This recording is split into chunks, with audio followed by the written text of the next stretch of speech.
নমস্কার জনগণ, চলে এসেছি আরও একটা রান্নার ব্লগ নিয়ে। তো আজকে রান্নার ব্লগ করব। সকাল থেকে তো প্রচুর কাজ ছিল আজকে, সে সমস্ত কাজ হয়ে গেছে। রোজই আমার প্রচুর প্রচুর প্রচুর কাজ থাকে। যাক, আজকে কি রান্না দেখাবি? তাহলে মাটন হবে, তাই তো? শাহি মাটন। কি মাটন? শাহি মাটন। শাহি মাটন। তো এইগুলো কি লাগবে? এই কটা উপকরণেই তুই শাহি মাটন করে ফেলবি? এখানে কি আছে? হলুদ, জিরে গুঁড়ো, ধনে গুঁড়ো, লঙ্কার গুঁড়ো, এখানে গোটা গরম মশলা কিছু আছে, পেঁয়াজ, টমেটো, ধনেপাতা, আর মাটন তো আছেই। এই দিয়ে আজকে অন্তরীণা করবে শাহি মাটন। চলুন দেখে নেওয়া যাক তাহলে রেসিপিটা পুরো। চলুন তাহলে দেখে নেওয়া যাক পাটিয়ালি শাহি মাংস আমরা কিভাবে রান্না করব। তো তার জন্য আমি এখানে একটা ডেচকি নিয়ে নিয়েছি বা হাঁড়ি আমরা এখানে ইউজ করছি। তো এর মধ্যে আমি দিয়ে দেব প্রায় 3 টেবিল চামচ মতো ঘি, এবং পুরো রান্নাটাই কিন্তু ঘিতেই হবে। তো ঘিটা গরম হয়ে গেছে। এরপরে আমি এখানে যে গরম মশলাগুলো রেখেছিলাম, দারচিনি, লবঙ্গ, এলাচ, স্টার অ্যানিস, জায়ফল, জয়িত্রী এবং গোলমরিচ, এগুলো আমি সব কিছু এই ঘিয়ের মধ্যে দিয়ে দেব এবং খুব ভালোভাবে এটাকে একটুখানি নাড়তে হবে। এর সাথে আমি 2খানা তেজপাতা ব্যবহার করেছি এবং এগুলো, এই গোটা গরম মশলাগুলোকে কিন্তু খুব সুন্দরভাবে ভাজতে হবে যতক্ষণ না এখান থেকে খুব সুন্দর একটা গন্ধ ছাড়ছে।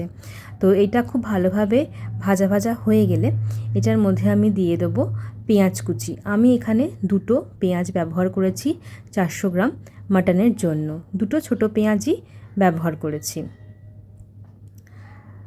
তো পেঁয়াজটা খুব মোটামুটি একটু নাড়াচাড়া করে নিয়ে এর মধ্যেই আমি কিন্তু দিয়ে দেব আমাদের 400 গ্রাম মাটন। এখানে আমি হাড় সমেত ব্যবহার করেছি, আপনারা চাইলে বোনলেস মাটনও ব্যবহার করতে পারেন। তো প্রথমেই আমরা এখানে দেখছেন পেঁয়াজ দিয়ে দিয়েছি। এরপরে পেঁয়াজটাকে একটু ভেজে নিয়ে এটার মধ্যে আমি দিয়ে দেবো কিন্তু মাংসর টুকরোগুলো, এবং এর সাথেই আমি নুনও ব্যবহার করব। এবং পেঁয়াজ, নুন এবং মাংস খুব ভালোভাবে অল্প আঁচে এটাকে কিন্তু ভাজতে হবে যতক্ষণ না এর মধ্যে একটা হালকা রং ধরছে।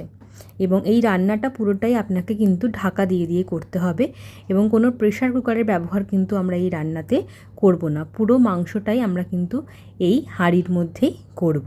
সেজন্য কিন্তু সময় নিয়ে অল্প অল্প আঁচে কিন্তু আমাদের মাংসটা তৈরি করতে হবে, এবং একটু সময় সাপেক্ষ, কিন্তু খেতে কিন্তু অসাধারণ।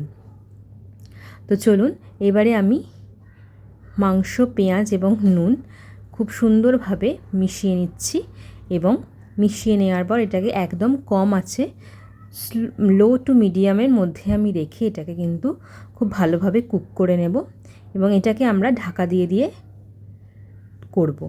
দেখুন আমি ঢাকা দিয়ে দিলাম, 5 মিনিটের জন্য ঢাকা দিয়ে দিয়েছিলাম। 5 মিনিট পরে ঢাকনাটা সরিয়ে দেখব এবারে যে দেখুন মাংস এবং পেঁয়াজের রং কিন্তু চেঞ্জ হয়ে গেছে। এরপরে আমরা এটার মধ্যে দিয়ে দেবো আদা ও রসুন বাটা। আদা ও রসুন বাটা মাংসতে দিয়ে আরও 10 মিনিট মতো কিন্তু এটাকে ভালো করে রান্না করতে হবে।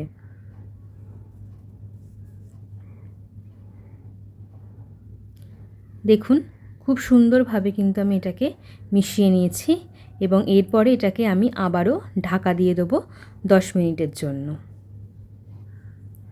10 মিনিট হয়ে গেছে। 10 মিনিট হয়ে যাওয়ার পর দেখুন কি সুন্দরভাবে সমস্ত জিনিসটা কিন্তু মাংসের সাথে মিশে গেছে। আদা, রসুন, পেঁয়াজ এবং গোটা গরম মশলা যেগুলো আমি দিয়েছিলাম খুব সুন্দরভাবে কিন্তু সেগুলো একটা অপরের সাথে মিশে গেছে। এইবারে আমি এটার মধ্যে দিয়ে দেবো, সামান্য একটু নেড়ে নিয়ে এটার মধ্যে আমি দিয়ে দেব 2 কাপ জল। প্রথমেই বলেছি আমি কিন্তু মাংসটাকে এখানেই সিদ্ধ করব, সেজন্য পরিমাণ মতো জল কিন্তু আমি এখানে দিয়ে দিয়েছি। 400 গ্রামের জন্য আমার যেটুকুনি জল মনে হয়েছে এখানে প্রয়োজন, ঠিক সেইটুকুনি জল আমি এখানে দিয়ে এটাকে আবার আমি ঢাকা দিয়ে অল্প আঁচে সিদ্ধ করতে হবে যতক্ষণ না মাংস নরম হচ্ছে। এরপরে এটিকে আমি আবার ঢাকা দিয়ে দেব, এবং আঁচটাকেও আমি সিমে করে দিয়েছি, এবং আমাদের ওয়েট করতে হবে মাংসটা কিন্তু সিদ্ধ হওয়ার জন্য। আমি 10 মিনিটের জন্য প্রথমে রেখেছিলাম, কিন্তু তারপরে হয়নি বলে মাঝখানে আমি ঢাকা খুলে দেখে নিয়েছিলাম মাংসগুলো হয়নি, সেজন্য আমি আবারও 10 মিনিটের জন্য মাংসগুলোকে সিদ্ধ হতে দিয়েছিলাম। এবং দেখুন কত সুন্দরভাবে এগুলো সিদ্ধ হয়ে গেছে। তার মানে আমার প্রায় 20 মিনিট সময় লেগেছে পুরো মাটনটা সিদ্ধ হওয়ার জন্য। এরপরে মাংসের ঝোলের মধ্যে আমি কিন্তু দিয়ে দেব হলুদ, লঙ্কা, ধনে গুঁড়ো এবং জিরে গুঁড়ো। এখানে আমি প্রথমেই বলেছি 1 চামচ লঙ্কার গুঁড়ো ইউজ করেছি এবং 1/2 চামচ হলুদ গুঁড়ো, 3 চামচ মতো ধনে গুঁড়ো এবং 3 চামচ মতো জিরে গুঁড়ো। প্রত্যেকটা মশলাই আমি এই ঝোলের মধ্যেই দিয়ে খুব ভালো করে মিশিয়ে নেব এবং এই সময় কিন্তু গ্যাসের ফ্লেমটা আমি বাড়িয়ে দেব। বাড়িয়ে দিয়ে খুব ভালোভাবে পুরো মশলার সঙ্গে এটাকে কিন্তু খুব ভালোভাবে রান্না করতে হবে।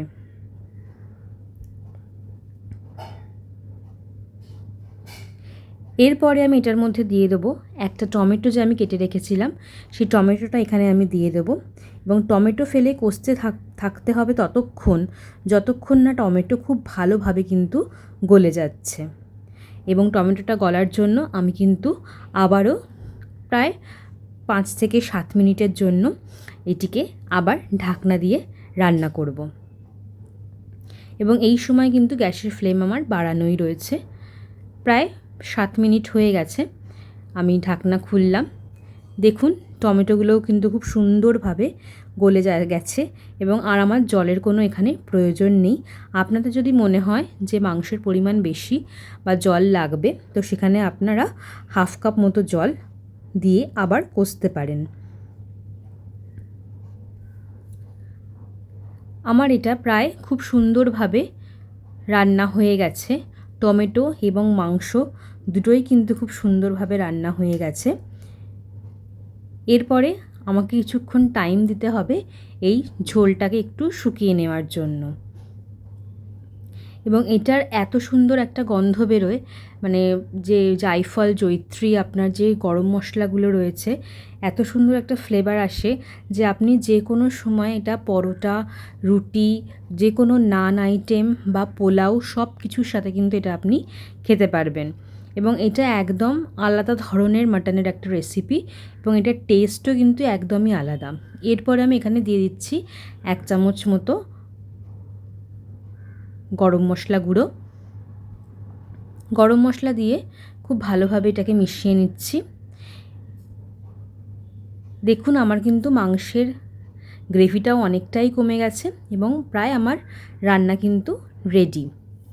এরপরে আমি এখানে দিয়ে দেবো 1 চামচ মতো গোলাপ জল এবং 1 চামচ মতো কেওড়ার জল। এটা অপশনাল, যদি কারোর কাছে না থাকে তাহলে দেওয়ার কোনো প্রয়োজন নেই। খুব ভালোভাবে দিয়ে এটাকে ভালো করে মিশিয়ে নিচ্ছি এবং দেখুন আমার মাটনের কালারটা কিন্তু খুব সুন্দর এসে গেছে। এবং যাদের মনে হবে যে আরও লাল কালার করার দরকার রয়েছে তারা কাশ্মীরি লঙ্কা ব্যবহার করতে পারেন, কিন্তু আমার এই কালারটাই খুব সুন্দর এসে গেছে, এই জন্য আমি এখানে আর কোনো কিছু ব্যবহার করছি না। আমার রান্না প্রায় শেষের পথে। এরপরে এটার ওপর দিয়ে আমি ধনেপাতা দিয়ে দেবো। কি সুন্দর ফুটছে দেখুন, একদম মাটন আমার রেডি। এরপরে আমি দিয়ে দিচ্ছি এটার ওপর দিয়ে ধনেপাতা। আমাদের বাঙালি মাটনে কিন্তু অনেকেই ধনেপাতা ব্যবহার করেন, আবার অনেকে করেন না, কিন্তু এই পাটিয়ালা শাহী মাংস কিন্তু ধনেপাতা ব্যবহার যায় এবং এটা কিন্তু টেস্টটা দারুণ আসে। সুতরাং রেডি আমাদের আজকের পাটিয়ালা শাহী মাংস। চলুন তাহলে পরিবেশন করা যাক। দারুণ হয়েছে। কি বললি মাটনটার নাম কি? এটা শাহী পাটিয়ালা শাহী মাংস। বাহ বাহ বাহ বাহ, এতে আবার মাটনে ধনেপাতা? ও মানে আমাদের বাঙালি প্রসেসটাই পুরো আলাদা মাটনের, এরকম ভাবে করেছি। কি দারুণ দেখতে লাগছে মাইরি, সত্যি দেখুন বন্ধুরা কত সুন্দর দেখতে লাগছে। আর এটা দেখেই মনে হচ্ছে খেতে হবে। মানে আমার যে কোনো লোভনীয় খাবার দেখলে সেটা হয় জিভে জল চলে আসে, তো সেই জল চলে এসেছে। চলুন এবার চটপট করে পরিবেশন কর। কিসে পরিবেশন করবি আজকে? ওই তো ঢাকাই পোলাও বানিয়েছি। দে, তাড়াতাড়ি দিলেই হয়। চলুন বন্ধুরা এবারে খেয়ে আমি আপনাদের ফিডব্যাক দিচ্ছি। দেখুন দেখতে মাটনটা, ওহ এটা দেখতে দুর্দান্ত লাগছে। আমার মনে হলো একটু আপনাদের সাথেও শেয়ার করি, তো আজকে প্লেটিংটা শেয়ার করলাম। ও খুব সুন্দর প্লেটিং করে রান্না বান্নার সাথে, এটা ওর হবি বলতে পারেন, মানে চেষ্টা করে ভালো করার, তাই না অন্তরিনা? চেষ্টা করি, কতটা করতে পারি জানি না। ওটাই ব্যাপার। এই দেখুন আজকের প্লেটিংটা একদম অন্য ধরনের হচ্ছে অন্তরিনা, আর কি লোভনীয় লাগছে দেখুন যখন ঝোলটা দিচ্ছে, মানে প্লেটিং কি করবে, আমি আর মানে আর পাচ্ছি না অপেক্ষা করতে, এরকম ব্যাপার হচ্ছে আমার। তো দেখুন আমি অনেক খাই না, কিন্তু খাবার দেখলে খুব একটা জিভে জল আসে এই ধরনের খাবারগুলো দেখলে। ও তো এই যে ঢাকাই পোলাও, আর এখানে এখানে এটা মাছের একটা কি প্রিপারেশন আছে সেটা একটু অন্তর্নির থেকে জেনে নিচ্ছি। মাছের প্রিপারেশনটা কি? কোরমা। কোরমা, হ্যাঁ এটা মা দাদার জন্য বানানো হয়েছে, বাট সবার জন্যই হয়েছে, আমরাও খাবো তাই তো এক পিস করে। ওফ, ঢাকাই পোলাওর সাথে শাহি মাটন। চলুন দেখে নিই, একটা ভালো পিস নিয়ে নিই, এই যে মাংস পিস, এটা একটু ছিঁড়লাম, ছিঁড়ে এই ও পোলাওটা কি হয়েছে, এই ছিঁড়লাম, আর একটু মাংস নিতে হবে, এই নিয়ে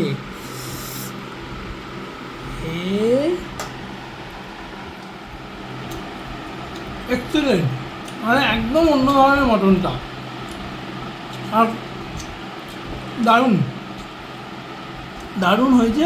আমি সবাইকে বলবো এইটা একবার ট্রাই করবেন, আর ঘি বলে না একটা অন্যরকমই টেস্ট এসছে, পুরো ঘিয়ে হয়েছে না রান্নাটা, দারুণ হয়েছে অন্তরিনা, থ্যাংক ইউ, দুর্দান্ত হয়েছে মাটনটা। আর অনেকদিন পর মাটন খেলাম, আবার সেটা স্বাদ মনে রাখার মতো, দারুণ। মাটনটা খুব ভালো সিদ্ধ হয়েছে, দারুণ সিদ্ধ হয়েছে, আর কি বলবো মানে একটা অন্যরকম টেস্ট, মানে আমরা তো ঝোল খাই, মানে মটন কারি মানে আমি বলতে পারছি না, আমি বর্ণনা করতে পারছি না, জাস্ট অসাধারণ। আপনারাও অবশ্যই ট্রাই করুন, আর তারপর আমাকে কমেন্ট করুন কেমন হয়েছে। আমি এখন খাওয়াটা এনজয় করি, টাটা।